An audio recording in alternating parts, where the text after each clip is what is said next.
11장 1절에서 18절까지 내용입니다.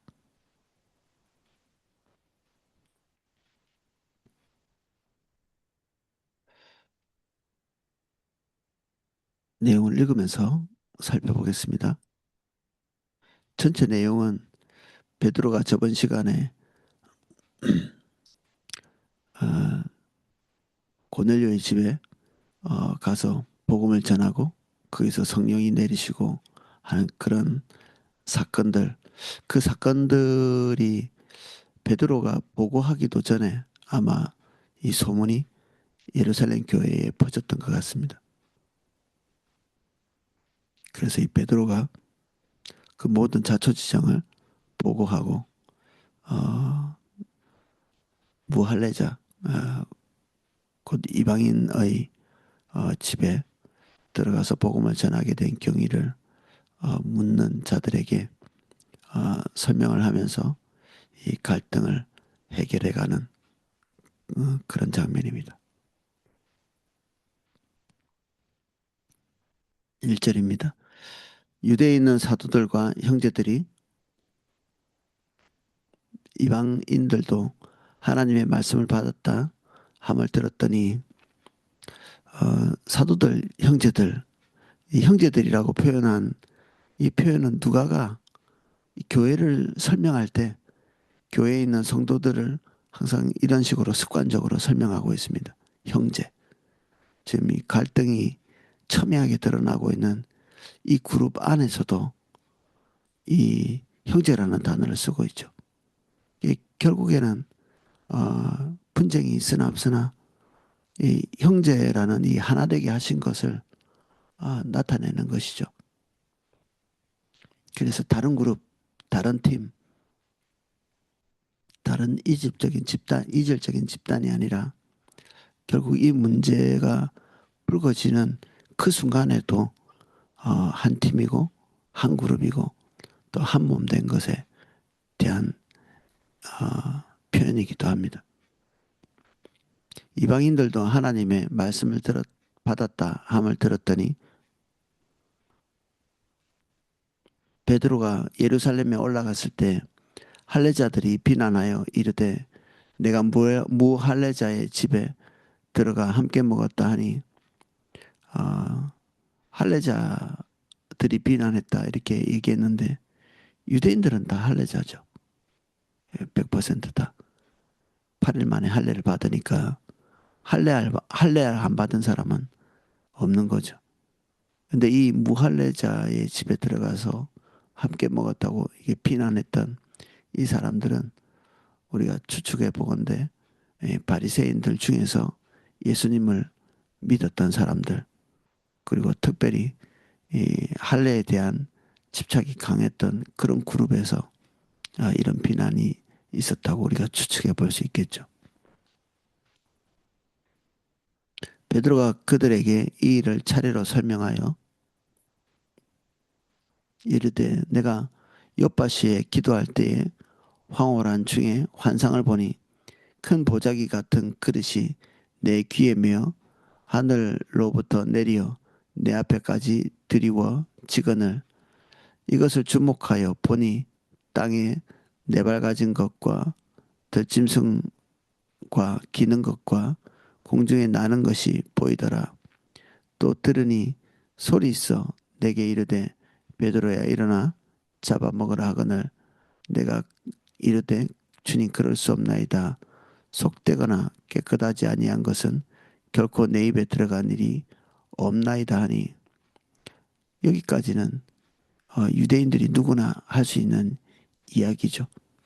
그래서 아마 이 꿈을 다른 유대인들, 특별히 여기 비난하고 있는 할레파 유대인들도 본인들도 이렇게 행했을 가능성이 많이 있겠죠. 또 하늘로부터 두 번째 소리가 있어 내게 이르되 하나님이 깨끗하게 하신 것을 내가 속되다고 하지 말라 하더라. 유대인들이 다 같이 생각하고 있는 것은 그들은 하나님이 정결케 하셨고 유대인들은 더럽다는 그리고 부정하다는 게 더럽다는 얘기죠. 이런 얘기를, 그런 생각을 가지고 있는 사람들에게 하나님께서 지금 한 사도에게 크게 선언하고 있는 것은 그들이 정결케 되었다, 속되지 않다, 이 얘기를 선언하고 있죠. 이런 일이 세 번 있은 후에 모든 것이 다시 하늘로 끌려 올라가더라. 마침 세 사람이 내가 유숙한 집에 앞에 서 있으니 가이사랴에서 내게 보낸 사람이라. 이런 초월적 사건들도 낱낱이 보고하고 있습니다. 성령이 내게 명하사 아무 의심 말고 함께 가라 하심에 이 여섯 형제도 나와 함께 가서 그 사람의 집에 들어가니, 이 성령 받은 사건은 그 어떤 교인들도 이걸 부정할 수 없었습니다. 심지어 이 구원에 대해서 어, 헷갈리기 시작했던 이 다른 그리스도인들, 특별히 이방인 교회의 그리스도인들까지도 이 성령 받은 사건에 대해서는 모두 다 같은 공감대를 형성하고 있었거든요. 그러니까 교회가 성령이 인도하시는 대로 가는다는 것은 뭐 가르치고 말고 할 것도 없이 모든 사람이 다 공유하고 있었던 부분이죠. 그러니까 이 12절은 그들에게 충격과 함께 그들이 그들의 의견을 뒤로 물릴 수밖에 없는 그런 사실이 되겠죠. 성령이 내게 명하사 아무 의심 말고 함께 가라. 이 말은 아무도 반박할 수 없는 내용이기도 합니다. 오늘날에는 지 생각을 앞에 내세우면서 다 성령께서 말씀하셨다, 이렇게 얘기하니까 이제 복잡해지죠, 이것이. 근데 자기 생각을 앞세우면서 성령을 운운하는 것은 사람들 마음속에 하나님에 대한 두려움이 없는, 이 하나님에 대한 이 경외 자체를 상실한 사람들이 이런 일을 하는 거죠. 자기 생각과 하나님의 생각을 도대체 구분도 할 수 없는, 그만큼 성령께 둔감하고 자기 자신에게 둔감한, 자기 자신에게 오랫동안 속아온 사람들은 자기 자신의 생각인지 아니면 그게 사단의 생각인지 잘 모릅니다. 대단히 고집스럽고 강팍하고, 그래서 자기 생각에서 도무지 헤어져 나올 수 없는 그런 종류의 사람들이 성령과 자기 생각을 혼돈하죠.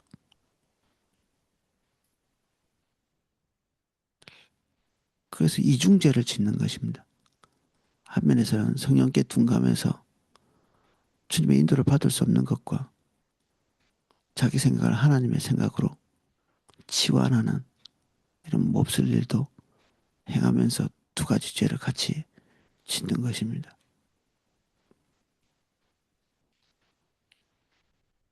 그렇지만 초대교회에서 성령을 무시하거나 아니면 성령의 음성을 헷갈린다든지 이런 일은 없었던 것 같습니다. 그가 우리에게 말하기를 천사가 내 집에 서서 말하되 내가 사람을 요바에 보내어 베드로라는 시몬을 청하라. 그가 너와 내 온 집이 구원을 받을 말씀을 내게 이르리라 함을 보았다 하거늘 내가 말을 시작할 때에 성령이 그들에게 임하시기를 처음 우리에게 하신 것과 같이 하는지라. 내가 주의 말씀을 요한은 물로 침례를 베풀었으나 너희는 성령으로 침례 받으리라 하신 것이 생각나노라. 누구나 경험하고 있는 예수님께서 약속하신 그 어떤 시점마다 하나님께서 할 말을 생각나게 하실 거라는, 그리고 깨닫게 하실 거라는 이 말씀이 베드로에게 일어나고 있죠. 아마도 여기에 있는 이 비난하고 있는 유대인들도 본인들도 이러한 경험들을 충분히 하고 있었을 것이기 때문에 이런 일이 일어나고 이런 깨달음이 일어나고 하는 것에 대해서는 공감할 수밖에 없었을 것입니다. 사실은 여기서 비난하고 있는 사람들도 자기 뜻을 주장하기 위해서 비난했다기보다는 아직 하나님께서 이방인에게 복음을 전할 수 있다는 사실에 대한 기본적인 인식이 없는 거죠.所以그들의 이해의 장벽을 넘지 못하는 것입니다. 그래서 이게 성령 받고 그리고 초대교회 안에서 큰 은혜를 경험한 이 사람들도 자기 고정된 관념을 넘어서는 데는 상당한 진통을 겪고 있는 거죠. 다행히 베드로가 그들을 찍어 누른다든지 그가 가지고 있는 권위를 가지고 뭐 입 다물라 뭐 이런 식으로 얘기하지 않고 자기의 경험한 모든 것들을 상세히 이야기하면서 그들이 하나님 앞에서 스스로 판단할 수 있도록 베드로가 하나님의 성령의 인도를 따라가면서 자기 생각이 무너졌다면 그들도 동일하게 자기 정도는 생각할 수 있을 거라는 감안을 하는 거죠. 우리는 우리가 하나님 앞에서 반응할 수 있는 정도로 다른 사람들도 똑같이 반응할 수 있다는 것을 기본적으로 감안하지 않으면 종교적인 오만자가 되게 되어 있습니다. 오만한 사람이 되는 거죠. 자기 혼자 뭔가를 깨달을 수 있는 것처럼, 자기 혼자 하나님의 음성을 듣는 것처럼, 자기 혼자 성령의 뜻을 분별할 수 있는 것처럼 우리는 뭔가 이렇게 지위에 올라서거나 또 어떤 권위가 주어지면 거기서 금방 이렇게 굳어지고 거기서 잘 헤어져 나오지 못하는 그런 일이 있습니다. 목사가 되거나 올쿠스 리더가 되거나 뭐든지 그 자리에 올라서는 순간에 본인이 가장 많은 것을 깨닫고 본인이 가장 많은 것을 알고 있는 것 같이 행동하는 사실 이런 것들은 신학으로도 극복할 수 없는 거죠. 신학적 지식이 이런 것을 극복하겠습니까? 바리새인들로서 예수님을 믿는 이 사람들은 얼마나 신학적으로 많은 무장을 했겠습니까?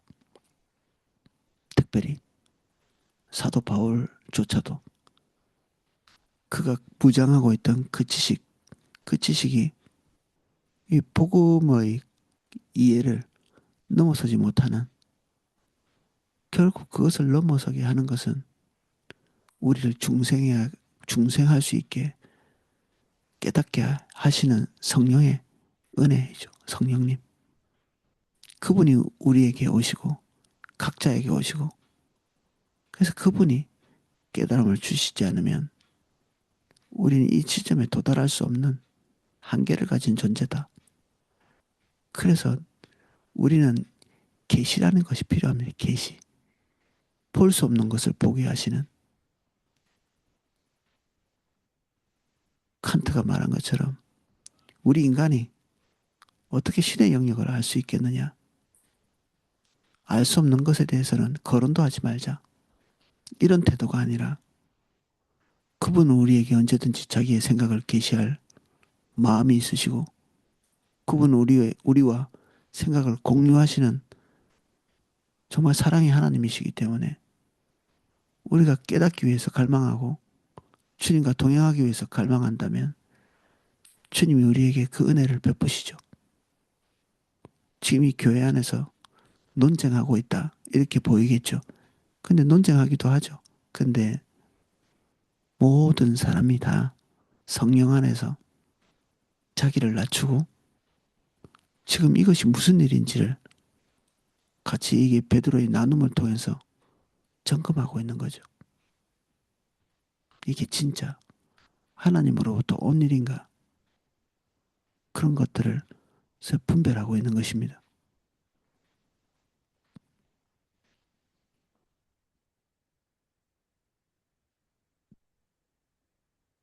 13절입니다. 그가 우리에게 말하기를 천사가 내 집에 서서 말하되 내가 사람을 요바에 보내어 베드로라는 시몬을 청하라. 그가 너와 내 온 집이 구원을 받을 말씀을 내게 이르리라 함을 보았다 하거늘 복음을 인위적으로 전한 게 아니고 천사의 음성을 듣고 그리고 이런 초월적인 방식을 통해서 복음을 전하게 된 어떻게 보면 자기가 모든 책임을 진다기보다는 성령님 하나님께 이 모든 것들을 그냥 전가하고 있는 셈이죠. 자기보다 더 권위 있는 분에게 모든 책임을 전가하고 있는 모습입니다. 내가 말을 시작할 때 성령이 그들에게 임하시기를 처음 우리에게 하신 것과 같이 하는지라 복음을 전할 때 성령이 임하셨다. 이거는 정말 초대 그리스도인 공동체에게 아무것도 항변할 수 없는 그런 조건이었죠. 하나님께서요 오셔서 강림하시고 그들을 통치하시고 지배하시는 그야말로 천국이 와서 머물고 있는 그런 사실. 지금 현재 이 시간에도 이 논쟁하고 있는 이 사람들의 삶을 주장하고 계시기 때문에 이 말 앞에서는 아무도 항변할 수 없는 그런 말이죠.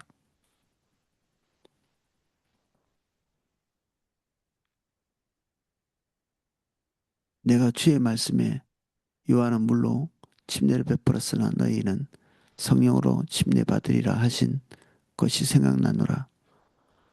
침례보다 성령 받는 것이 더 귀중한 일이죠. 침례를 주는 것은 예수님의 명령대로 하는 것이지만 그것이 구원을 만들어내지는 못하죠.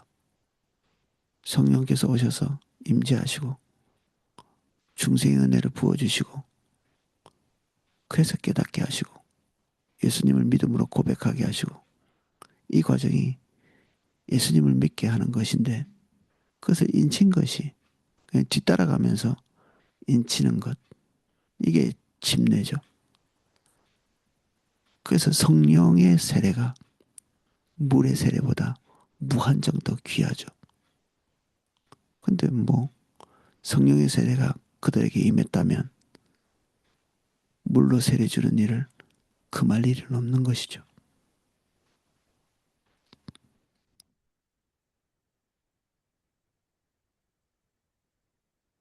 그런즉 하나님이 우리가 주 예수 그리스도를 믿을 때 주신 것과 같은 선물을 그들에게도 주셨으니 내가 누구이기에 하나님을 능히 맡겠느냐 하더라. 자기 자신의 권위로 이렇게 찍어 누를 수 있는 사도보다 더 높은 직책이 존재하지 않죠. 이 땅 위의 교회에서는 그렇습니다. 근데 그가 본인도 본인 스스로 뭔가를 할 수 없는 하나님의 성령의 인도를 받고 그대로 순종해서 따라갈 수밖에 없는 종된 입장에 불과하다는 사실을 얘기하고 있죠. 이 말은 고넬료의 집에서도 비슷하게 표현한 게 있습니다. 10장에 보면 47절 보면 이에 베드로가 이르되 이 사람이 우리와 같이 성령을 받았으니 누가 능히 물로 침례 베풀물 그 말이요. 지금 성령 받은 일이 너무나 이 권위적이고 그리고 하나님의 확실한 그 어떤 임하심이기 임하시기 임하심이기 때문에 그 외에 이 그 어떤 것도 권위로서 막을 것이 없는 그런 것을 이렇게 이해한 거죠.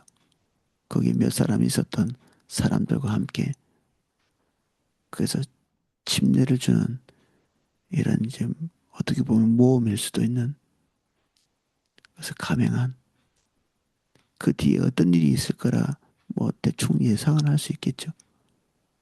네, 여기서도 동일하게 성령께서 주도하고 계시는 일이고 하나님께서 이 정도의 일을 하셨다면 누가 그것을 막을 수 있겠는가? 베드로뿐 아니라 거기서 논쟁하고 비난했던 그런 사람들까지도 포함해서 온 유대인의 교회, 예루살렘 교회까지 포함해서 누가가 능히 그것을 맡겼느냐. 여기까지 올 때 모든 갈등은 눈 녹듯이 다 사라져버리죠. 성령께서 주도하고 계신 일이 그들에게 증언될 때 18절입니다. 그들이 이 말을 듣고 잠잠하여 하나님께 영광을 돌려 이르되 그러면 하나님께서 이방인에게도 생명 없는 회개를 주셨도다. 이 복음이 무엇인지를 이 사람들이 먼저 설명하고 있죠. 사실 이 말이 다 끝났나 싶기도 하죠. 이 베드로가 충분히 설득하는 과정에 있는데 중간에 이게 끼어들어서 말한 것 같은 그런 느낌도 듭니다. 결론을 내린 것이 유대인들이고 할례를 주장했던 사람들이죠. 생명 없는 회개를 이방인에게도 주시는 거구나. 이 선언, 이 예루살렘 교회에 있고 난 이후에야 하나님의 복음이 유대인들에게 강력하게, 이방인들에게 강력하게 전해지는 것을 또 이후에 확인할 수 있습니다. 우리가 11장에서 보게 되는 것은 아무리 성령 충만하고 은혜로 인도받는 그런 과정에 있는 사람들, 그런 교회를 할지라도 넘어설 수 없는 생각의 벽들은 항상 있고 그것을 설득해 나가는 과정이 대단히 겸손하고 그리고 이 교회 공동체가 성령 안에서 성령의 인도를 받는 일에 모두가 공감대가 서 있기 때문에 이런 성령님이 주도하신 일을 설명할 때 이 갈등들이 막 그냥 이렇게 눈 녹듯이 사라지는 그래서 이 교회 공동체 안에 성령 받지 않고 성령의 인도를 따르지 않는 사람들이 있다면 끝까지 이게 공유가 잘 되지 않겠죠. 이 초대교회 공동체 안에 다른 모든 것은 뭐 잘못됐다 할지라도 다른 생각들은 잘못됐다 할지라도 이 심지어는 부활에 대한 교리까지도 흔들리고 있는 그런 교회까지도 이 성령의 인도를 받고 있는 그 사실은 모두 다 공유되고 있었거든요. 믿음으로 구원받는지 아니면 행함으로 구원받는지 그조차 헷갈리는 사람들도 성령 받고 성령의 인도를 따라 사는 것에 대해서는 아무도 부인할 수 없었던 그래서 사도 바울조차도 믿음으로 구원받는가 할례나 이런 율법적인 것으로 구원받는가를 설명할 때 그 설명하기 위한 대전제로 너희가 성령 받을 때 믿음으로 받았느냐 너희가 성령 받을 때 행함으로 구원받았느냐를 생각해 보도록 말하죠. 그들의 행위로 말미암아 성령 받은 것이 아님이 분명하기 때문에 그들은 나중에 이 논리로 구원이라는 것 자체가 행함으로 이루어질 수 없구나.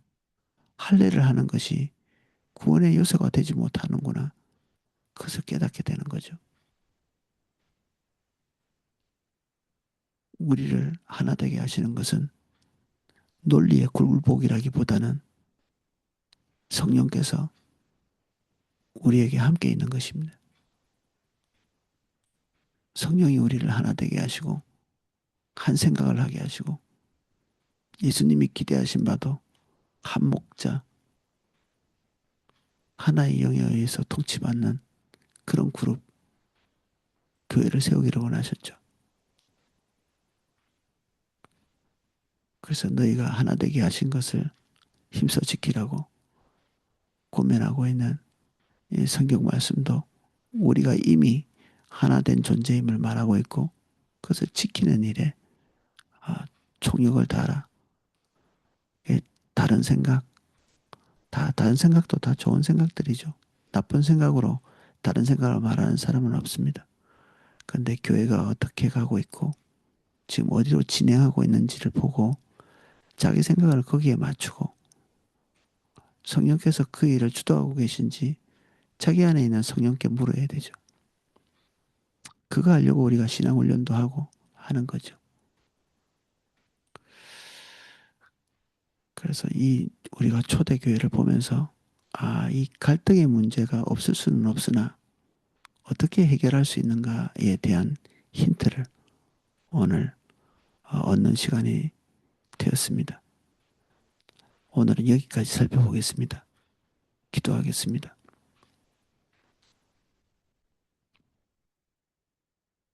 성령 없이 우리가 하나 되지도 못하고 우리의 발걸음을 다음 단계로 옮기지도 못합니다. 저희가 성령 충만을 구합니다. 이미 우리는 성령 받은 자로서 우리 그분께 충만을 구합니다. 온전히 우리를 통치하시고 우리가 우리의 자리를 양도하오니 우리를 견인하여 주옵소서. 포도나무교회를 예수님 이름 축복합니다. 모든 이가 하나도 예외 없이 성령의 통치를 받아 걷게 하시고 아무도 자기 생각을 성령의 생각이라 말하지 않게 하시고 자기 욕심과 탐욕, 스스로를 세우고자 하는 사악함들로 인해 미혹받지 않도록 도와주십시오. 모든 종교적인 오만을 성령의 인도 안에 다 내던질 수 있도록 은혜를 주시고 성령의 하나 되게 하신 것을 지키고 붙들 수 있도록 축복해 주십시오. 주님 오시옵소서. 우리가 주님 기다립니다. 저희를 충만케 해 주십시오. 우리 무엇을 하든지 껍데기뿐입니다. 주를 위한 어떤 일도 주님 오시기 전까지는 의미가 없습니다. 주님 오시옵소서.